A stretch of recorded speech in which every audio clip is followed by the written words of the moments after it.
بیٹی کی پیدائش کے بعد بادشاہ کی بیوی کا انتقال ہو گیا۔ ایک بادشاہ کی بیوی بہت ہی خوبصورت تھی اور بادشاہ اس سے بہت زیادہ پیار کرتا تھا۔ جب ان کے ہاں بیٹی پیدا ہوئی تو بیٹی کی پیدائش کے بعد بادشاہ کی بیوی کا انتقال ہو گیا۔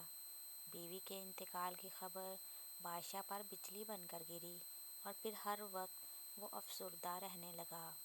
بیوی کی وفات کے بعد وہ زیادہ تر شراب کے نشے میں ڈوبا رہتا اور باقی وقت خوبصورت کنیزوں کی صحبت میں گزار دیتا۔ وہ شراب کے نشے میں اتنا غرق ہو گیا کہ اسے اپنی بیٹی کی خبر تک نہ رہی، جو کہ اب تک محل کے ملازموں کے ہاتھوں پرورش پا رہی تھی۔ وقت گزرتا گیا اور بادشاہ کی بیٹی 16 سال کی ایک خوبصورت دوشیزہ بن گئی۔ بادشاہ کی بیٹی بالکل اپنی ماں جیسی تھی۔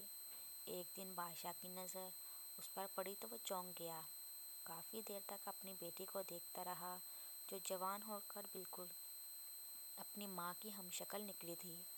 بادشاہ چونکہ شراب کے نشے میں ڈوب کر اچھے برے کی پہچان بھول چکا تھا، اس لیے اس کا دل اپنی ہی بیٹی پر آ گیا۔ اس نے سوچا اب جو بھی ہو اس سے شادی ضرور کروں گا، لیکن کیسے؟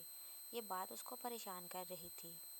وہ ایسا کام کر کے اپنی رعایا کو اپنے خلاف نہیں کرنا چاہتا تھا اور یہ بھی جانتا تھا کہ یہ بہت بڑا گناہ ہے، لیکن وہ عورتوں کے ساتھ گناہ کرنے کی عادت کے ہاتھوں مجبور تھا۔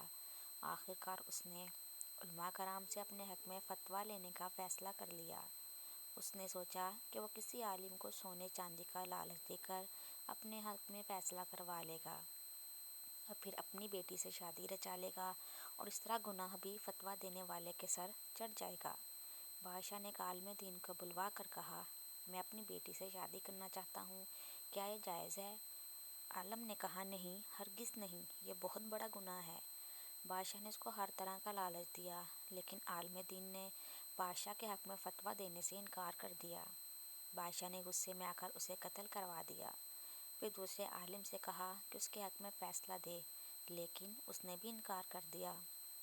بادشاہ نے اسے بھی قتل کروا دیا اور اسی طرح پھر تیسرے عالم دین کو بھی قتل کروا دیا۔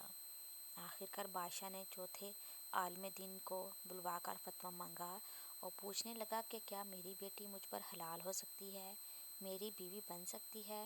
عالم دین نے کہا، ہاں بن سکتی ہے، اس میں کوئی مضائقہ نہیں۔ بادشاہ یہ سن کر بہت حیران ہوا اور پوچھا کہ وہ کیسے؟ عالم دین نے بادشاہ کی آنکھوں میں دیکھ کر کہا، اے بادشاہ، اللہ تعالیٰ کے نبی کا فرمان ہے کہ جب تم بے حیا نہ کرو تو پھر چاہے جو مرضی کرو۔ جب تم نے بے حیا بن کر سوچ ہی لیا ہے تو تم پر سب کچھ جائز ہے، کیونکہ تم بے حیا بن چکے ہو۔ اتنا سننا تھا کہ بادشاہ کو اپنی غلطی کا احساس ہوا اور وہ رونے لگا اور اپنے گناہوں کی معافی مانگنے لگا۔